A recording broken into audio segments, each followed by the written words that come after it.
really starting to take a life of its own. And out here in this community, there are a lot of new ones that are starting to bud and emerge and grow here. And so I think what's so exciting is that we're starting to see this emergent model where communities can natively grow in Web3, build, and really start to scale. And so we're going to talk about that a little bit. And I guess, Jacek, the first question I have for you is, a lot of people see Degen now, right? With how many holders there are, how many transactions there are, and the numbers are just, pretty mind-boggling at this point. But a lot of people in this audience here are maybe starting communities for the first time, right? Or they're thinking about growing their community on Farcaster as opposed to somewhere else. And I guess, for those of you who aren't as familiar with how you grew Degen, maybe you could take them back to what the process was like building Degen natively on Farcaster, and what I guess was sort of unique about building it on Farcaster versus other places, because I know you have a lot of experience with other communities like Dogecoin and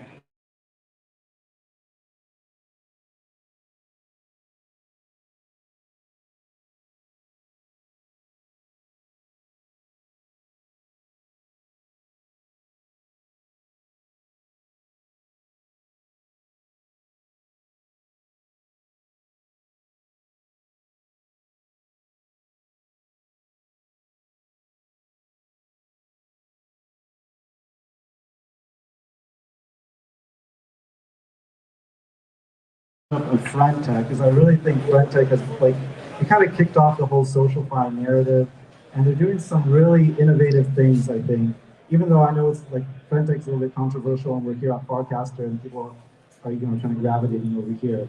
But I think the cool thing was really that in the middle of December, people were creating these weird tokens in the Degen channel, and so I have been in the Degen channel. I joined Farcaster in July, and I've been in the Degen channel for some time.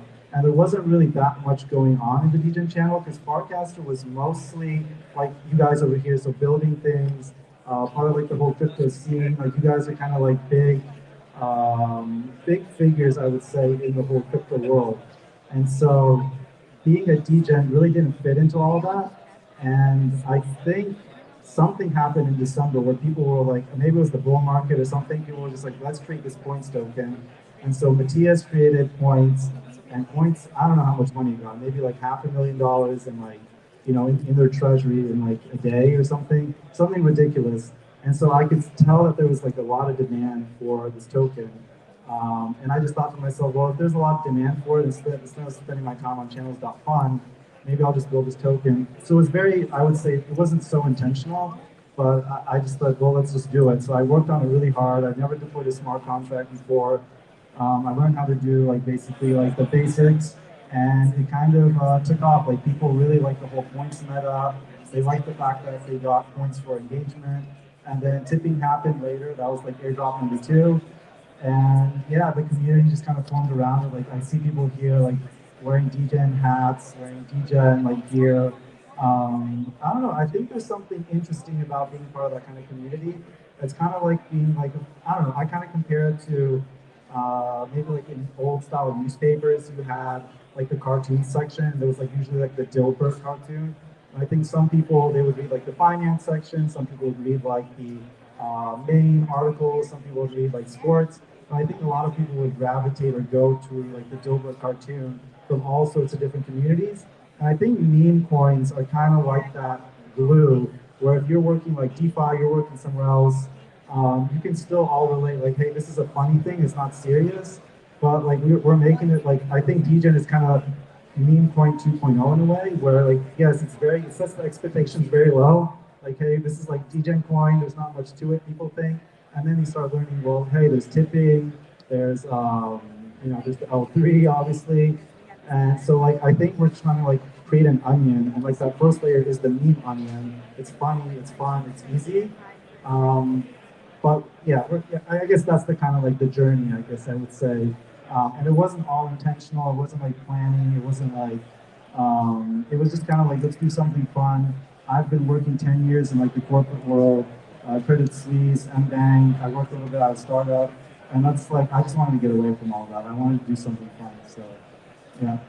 Yeah, I guess something else that is pretty amazing that people don't know is like Syndicate. We launched our first L3 for the Farcaster Frame community, and then we launched Gold, Sheldon and Marissa, wherever you are. Um, and when we got this DM from Yasik on Warpcast, we were like, who is this guy? And like, what does he want to talk about? And I remember it was at Beat Denver. Will and I hopped on, Google Meet, and we're like, and Will and I were talking beforehand. We're like, I don't know what he wants to talk about. I don't know if this is real or not. And literally within the first 10 minutes, Will and I start DMing each other, and we're like, we got to work with this dude. He's amazing. And I think one of the things, and so we were talking about Degen L3 at the time at Youth Denver, but one of the things that was so interesting was that you told us you wanted to launch a chain. So it's not like we were telling you like, hey, you should do this. You said, I want to launch a chain for the Degen community, and here are all the things that I want to do with it. I want to do, export precompiles. I want to do, like put data natively on the chain so that applications. And Will and I were just mind blown that you had, you were light years ahead of kind of like other on-chain communities with this. So I guess, what was the insight for you that made you think about launching a chain for Degen? Like, that's not obvious to most people, even to people now. Like, people don't really know what LPs are for. Like, what was it for you that made you say, okay, let's take this to the next level and actually launch a chain for the Degen community? Yeah, I think that's been kind of like evolving, but initially, I think Coot is somewhere in the crowd. Anyway, he's from Powerball Frame, and I see you, man. And basically, he was creating, well, it's not just him, but it was like two of them, I think. And basically, they wanted to do an on-chain frame. Well, they were already doing it. So it was a lottery, and you would just press the claim button, and you would get a NFT that was sent to your wallet. And you entered into the lottery, and I think you guys said that you were paying like $300 a day to run that frame, run that contest, and like you would prefer to do this on L3. And so we had that conversation, and I wasn't convinced at all. I didn't even know what an L3 was, but I think Coot, you kept coming back to me, and you were kind of like, no, like let me explain to you like what an L3 is. I really think you should do an L3. And then I go on walks with my fiance, so we were talking. And I was kind of like, she doesn't know about anything about crypto, and I was kind of telling her like, hey, I think this would be a cool idea. And she's like, well, why do you think it's a cool idea? And I kind of was thinking, well, what can I like tell her? And it kind of seemed like the closest thing I could come up with is like this could be like the Play Store for Degen, so like people can make decentralized applications. We could have like a front end or like a Play Store vibe, although it is permissionless. So that was kind of like the idea of like maybe we can create this ecosystem for people to kind of come on chain and deploy their apps and for it to be a fun space. But now, on the plane over here, I was watching Vitalik, an interview with Vitalik, and he was talking about Dogecoin. And he actually bought a bunch of Dogecoin. He bought $25,000 worth of Dogecoin, and then he almost pumped it. He made a lot of money. He sold these like at 5 cents, and he was kind of saying, well, like the cool evolution of that would be that if Dogecoin created a bridge, a native bridge to Ethereum, he would be like very, very like supportive of that. He would love for Dogecoin to do that. He sees a lot of value in Dogecoin to the point where he was able to buy it and even show it on this interview. So I think, I kind of think there is a lot to that. There's a lot of layers where you have like, the founder of Ethereum even kind of saying, well, this is valuable. Why it's valuable, it's hard to say sometimes, but, and I think maybe we can do what Dogecoin couldn't do or doesn't want to do. And so we were talking a little bit earlier about why he might not want to do it or something like that. And I think part of the meme culture and part of the reason some people don't like it is because when you create a meme coin, it's very low effort. Like everybody here could probably technically create a token. And so everybody kind of looks at that like, man, like that's not that hard. You didn't do anything that amazing. And so like the Dogecoin people, they just forked the fork of Litecoin. And so it didn't really seem like there was that like crazy, but like, I guess going kind of further into that, the thing that happens when you do that and it really balloons is like these people, I guess this is kind of like the thing people don't talk about that much, but these people make like a lot of money. So like the founders of Dogecoin, the people that were very into Dogecoin, like early in the beginning, they made a good chunk of money, probably like things to change the lives. And I think they just kind of fade. They're like, I created this very low effort project. I made a ton of money. Like, what else? Like, why should I run a startup? Like, a startup is very difficult to run. And so my mentality was like, well, yeah, like, sure, DJ has Balloon, but I would like, just like, the whole idea was I want to start a startup. And so that's why I think a lot of meme coins, they just sort of end. Because people are like, well, I made it. Like, why am I going to do this very, very difficult thing that like investors they don't want to do. Like a lot of people, they make a ton of money, they become investors, they angel invest. They're like, I'm never going to become a CEO because it's ridiculously tough. So like I'm working probably like 12-hour days, 6 days a week, and like I probably don't have to at this point, which is like cool.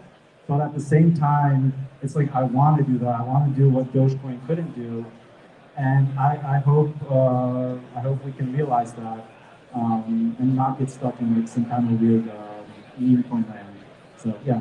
Yeah, I mean that's one of the things that we saw even in that initial 30-minute call was just like the passion that you have and like the fact that you're part your your whole self is like really in it. That's why we want to work with you. Will, like this whole L3 thing, I think people are still unsure what it even means. Like in the context of on-chain communities and like for groups out there that are like building their community or whether it's users or developers like in and around Farcaster, like what do you think this means? Like shit, I guess yeah, like for the space and for these communities that are natively building on Farcaster. Yeah, so I think some history on why Syndicate got into L3s is relevant. So I was building on-chain cows. I don't know, how many of you minted your cows in the Farcaster frame? Yeah, okay, nice. Frame Friday, that was a great day. So on-chain cows, I was doing it on a testnet based in Holia because I was like, we need to do this in a place where it's not cost prohibitive. And that ate up 35 base of Holia ETH. On mainnet, it would have been far more. And I was like, okay, like even L2s are cost prohibitive for some of these on-chain communities. Like 1 cent is amazing for payments, it's amazing for transfers, it's amazing for a lot of mints. But to get really like this limitless creativity, you need lower fees. You need a millionth of a penny to a billionth of a penny gas fees.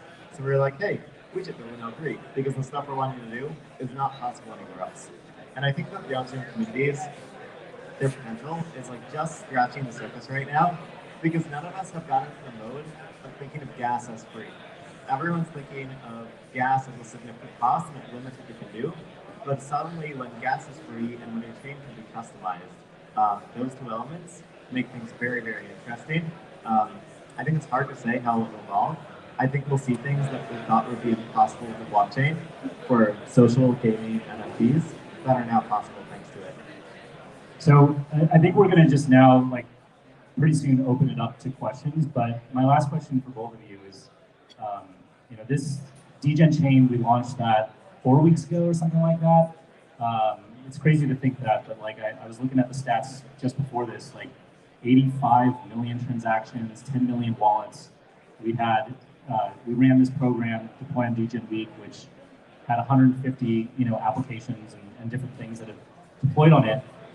But this is just the beginning, right? I mean, we're only 4 weeks in, and it's crazy to think that, but there's so much more. So what's next, I guess, for Degen Chain for you? And Will, like for L3s, but also for Degen, yeah, what's next? Yeah, I think we were talking about this a little bit today too. So yeah, it's tough to kind of have like this roadmap when a lot of this stuff is dynamic and a lot of things are changing. But for sure, I think maybe there's a world where tipping comes to the Degen chain in some sort of way. So that's an idea I've been kind of like formulating a little bit, but I think it really kind of extended from what you guys were saying with our conversation today. So maybe that's a world where we can maybe continue tipping on Farcaster, but maybe kind of like what Glass does with gold, where they kind of take gold, they give it to dApps, and the dApps then kind of distribute it to their users.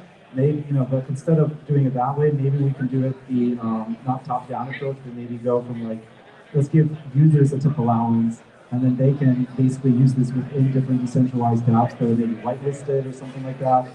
and maybe that's like the Play Store, App Store idea. Definitely growing the L3 ecosystem. That's a big, big thing. And I think Degen isn't really going to innovate in the let's say, blockchain space per se. I don't think like we're not a startup in that area, but Syndicate certainly is. So I think for us, it's mostly going to be about working with you guys to basically figure out, what do L3s want? What is the best way for L3s to kind of exist? Can we like maybe decentralize them a little bit? Can we find a good monetization strategy for them? And I think that's kind of what you guys were, our conversation earlier. And I'm really curious about how that was going to work. I think Farcaster is a part of it. Like the distribution of Degen is still going to go through Farcaster a bit. But I think formulating our own ecosystem on the L3 is like the main thing. And I'm kind of curious, like what how's that even like? What's going to happen? Like what are people going to build on this Degen app chain? It's super cheap. Transaction fees are very low, and I think it just allows people to do something they wouldn't do anywhere else. So I like to see indie app developers building on it, smaller startups. Not so much like protocol. I mean, if a big protocol wants to come, sure, we'll invite them over. But I think it's really about supporting like the smaller people, like the indie apps, and maybe they're like an Angry Birds. Maybe somebody creates an Angry Birds Degen kind of style app that has that virality to it, and it just becomes like such a big pull that people come and spend 5 minutes a day using this DApp in some sort of way. Maybe there's a store, I don't know, for your phone, so it's called the Degen Store. You download it, and it's like the Play Store. I have no idea. I think there's so much potential, and just about exploring it. And I don't know. I think this could be like a 10-year project. So. Yeah, I think in terms of L3s, the two main things that will help them a lot is one, get more data onto L3s. Get, for example, balances from other chains. Get off-chain data like your Farcaster follows or your Farcaster social graph. Get that on-chain, because once it's on-chain, smart contracts and app developers can start to leverage that data really seamlessly. The second thing that I think is really important is like start thinking about gas as free. Like let's have more and more gas subsidy tools available. Let's make it very easy. Let's make it very simple. That's where we're spending a lot of time, is those two areas, to create as useful a foundation for builders as possible. Like we want Degen to be the most obvious place to launch Degen aligned projects. Because like gas is free and all the data I need is here, so why would I go anywhere else? And the authors that we think about, each one has their own community, each one has their own niche, and like we want them to be the obvious de facto go-to place for that community, because there's so much there for you. Why would you need to set that infrastructure up from scratch?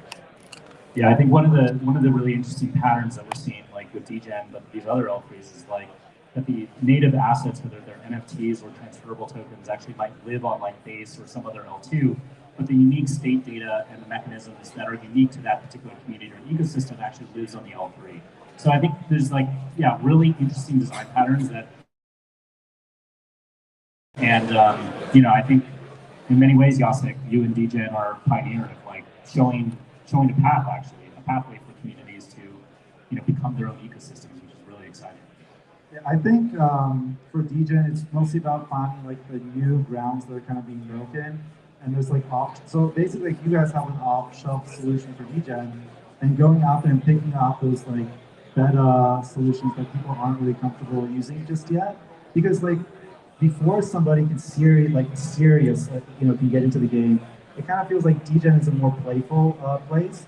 And so if you're building a DApp and you want to build something very serious with experimental technology, I think it's possible. But I think with Degen chain, we allow, like the mentality is like break things. So like if the chain goes down for like 15 minutes or something, I mean, maybe I shouldn't be saying this, but like, I think it's okay, but as long as there's like a justification of like, hey, we're upgrading something, we're doing something experimental, we're trying to break new ground. So I think that's a cool dynamic where people on Degen chain, they're building Degen apps. It's an experimental place. It's a place out at the edges, and crypto in general is out at the edges, but this is especially out there. And hopefully, maybe we can pave a path where like, hey, we've done this, we've proven this out. Now, like if you have like this super billion-dollar company and or Nike or some other company wants to do something, they're like, well, hey, Degen did it, can we do the same thing? And hopefully we can pave that path in that sort of way. It's very Degen of you. Okay, let's see. Do you have questions? Yeah. So we have some questions that were submitted online. We'll start with those, and then we'll go to the audience and sure there's more. Again, some of these are already touched on, so I'll try to not be repetitive. But let's start here. So what is one piece of commonly repeated advice or just some kind of an assumption in crypto that you think is wrong? Yeah, some kind of repeated advice that I think is just wrong. I think with Degen, so I don't know if this is like repeated advice or if it's not repeated advice, but it kind of seems like a lot of people follow these grandiose kind of plans, or maybe they want to do like this crazy startup idea that's going to change like the world, or like Tesla or SpaceX or something like that. And the thing that I found out with Degen is that like we just created a hack coin, and now we're breaking like new grounds with L3s, and like we're doing tipping, and people are saying like, whoa, like you changed everything with tipping, and to me it was like I was just messing around on my computer trying to do something fun. It seemed like I wasn't trying to like love people, I was trying to do right by people. And I just felt like if I would use this, maybe somebody else would use it. I would do this with my friends. Like if nobody was going to use it, I was going to use it with maybe my friend JP's in here. He's kind of part of this group, and there's Jay from ETXY, and then there's Alex from Pearl over there. So like if we were just going to use it together, like that's cool. We just tip each other, and that's fine. So I think maybe the advice is like don't reach out for this like crazy ideas that are so out there, like going to Mars. Maybe just stay like here and try and do something here for yourself and for your like friends and stuff. I don't know. I think that's something that was enlightening to me. Cool. Okay, next one here. As our industry scales, how do you keep on-chain ecosystems like Farcaster and I guess Degen as well, as equitable and open for latecomers as early adopters? So this is like for the ecosystem, like how do you make it appealing to the latecomers as well? Yeah, so I think, so that's kind of like the thing with Dogecoin or something. So if you were early, you got that like speculative advantage. The coin hopefully goes up or it goes to zero. And so like it's very cool to be a newcomer, but then like the later stage you get, so like Dogecoin or DJ coin is like at $1 billion FTV. And so it's kind of like, well, is this the peak? Is this like early? Who knows? And it's kind of like, well, what can we offer people in terms of that? I guess for us, it's really going to be about doing like the L3 chain. I think that's going to be like a big offering for people, potentially expanding this ecosystem. And I think, I mean, my goal would be to beat Dogecoin in a way. Like that would be. I think we could do it realistically. I think we have the community and that kind of stuff, but not like beat them in the sense that we're a better meme coin or something, but just expand it like technologically so that people they can build on it. So they can use the meme coin to actually do fun things. I don't know. I think there's still quite a lot of value to be captured. I think maybe Will can. Yeah, so I think that a lot of this is also influenced by the work we've done on DAOs since 2021, is that there's a fundamental problem, which is that most networks, whether they're DAOs or social networks, they tend to ossify. And the original contributors, that kind of gets set in stone, and it's really hard for anyone who's later to get into that network in the same way.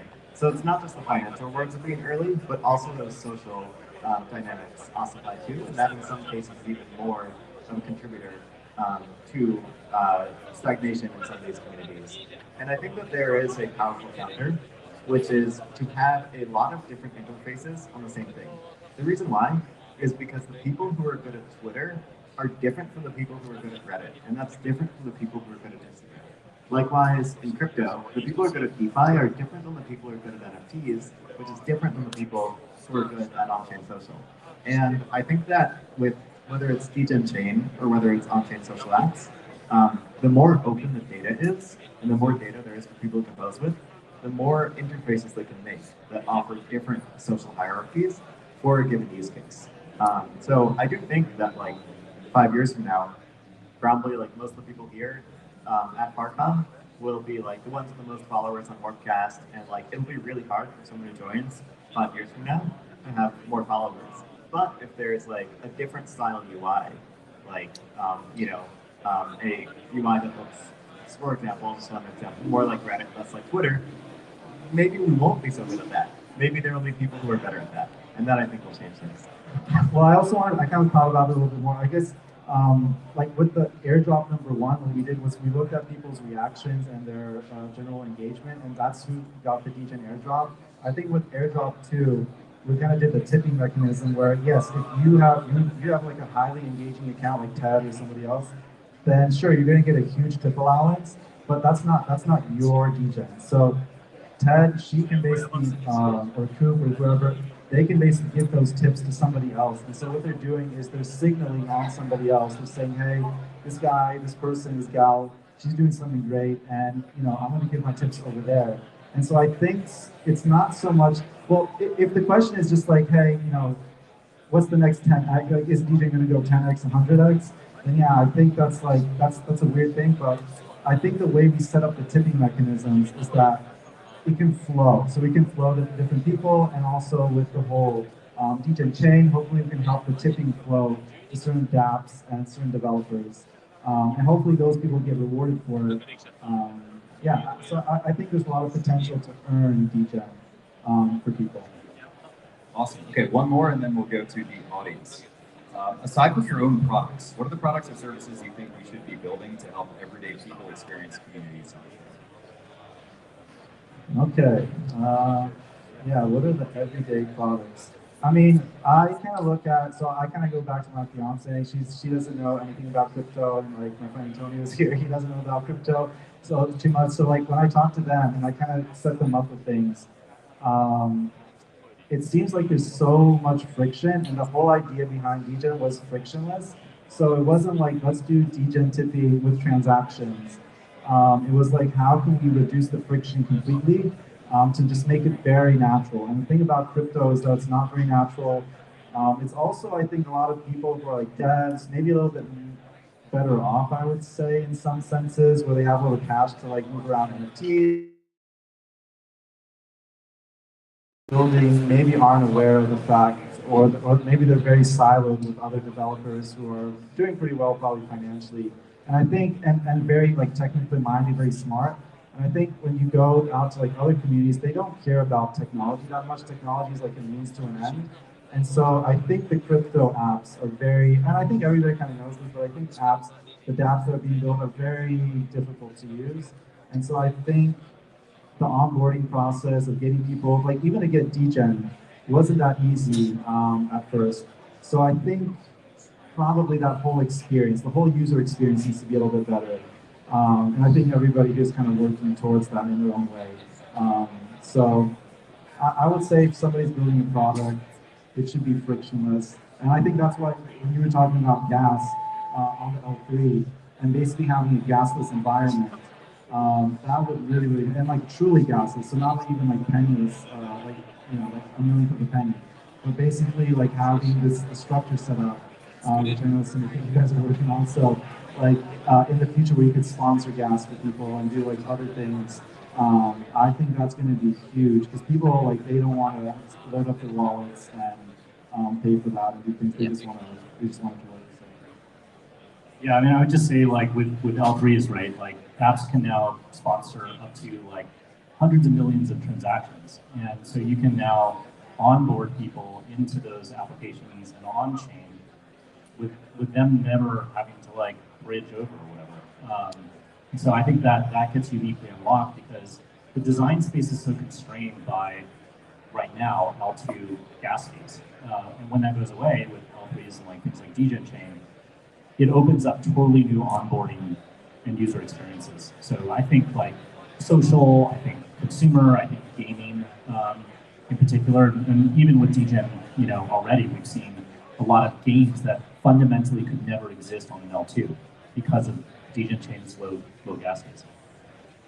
Awesome. Okay, we are well over time right now, so we've got time for one audience question. Make it good. Okay. We got one here. Better be good. Yeah. No pressure. So much pressure.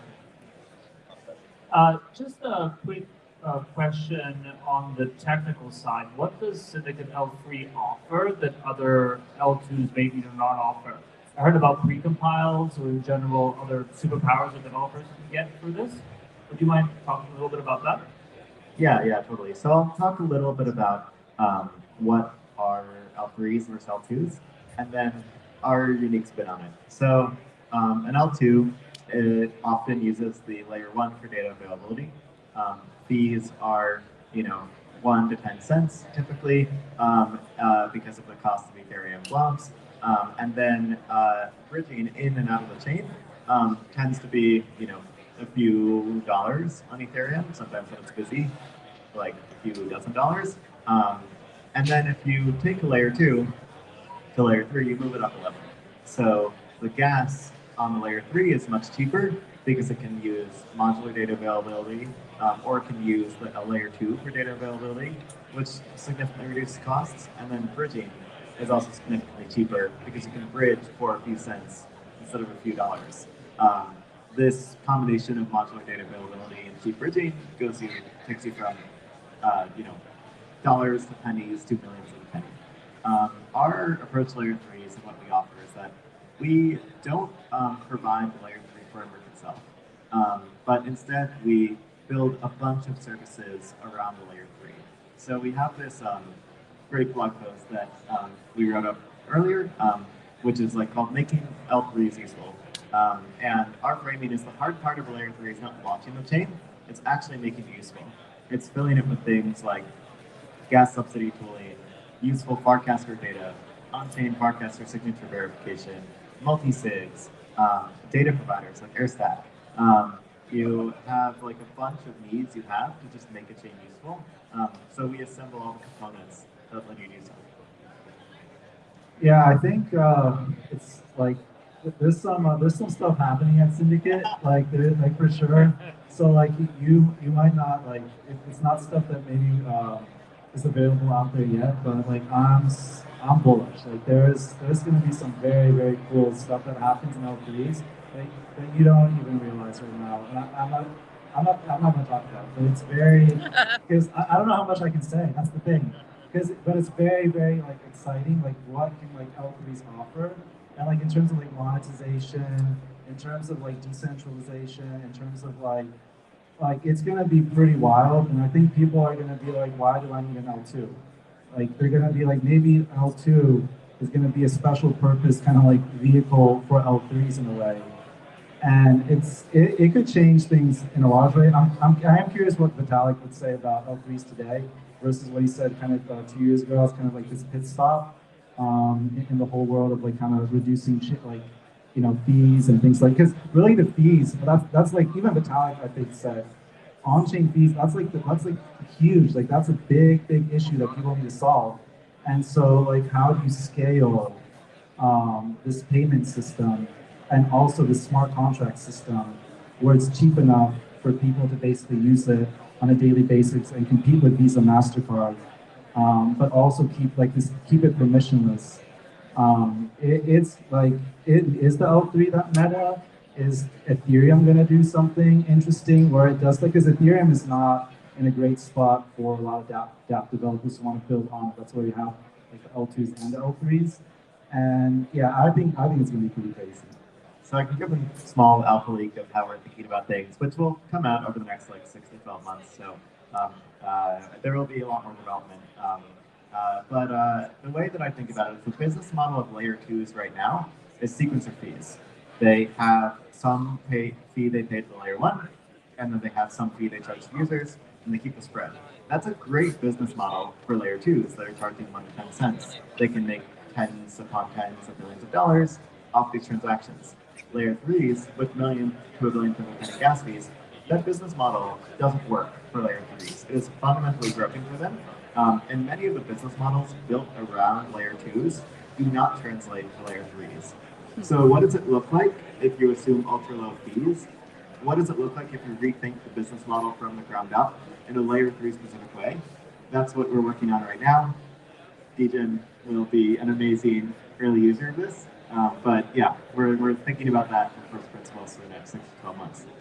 I would just say, like, you know, our origins, like, you used to run game servers when you were younger. Like, you know, I know you've been involved in a lot of communities. Like, for me, like, it's always been about empowering communities, like, economically and technically. And so that's I think a lot of, like, underpins what we're talking about here, whether it's for Degen or other communities that are yet to emerge. It's like realizing that full potential to enable communities on the internet, to empower them to do things that they could never do otherwise in today's Web 2 platforms or societal systems. That's why, yeah, we're all in on this. It's so exciting to see Degen lead the way and actually, like, pave a model for other communities to follow. Because that's what's necessary to take, I think, Web3 all the way. Awesome. All right. Well, thank you, Yasik, Will, and Ian. Can we give it up for these guys?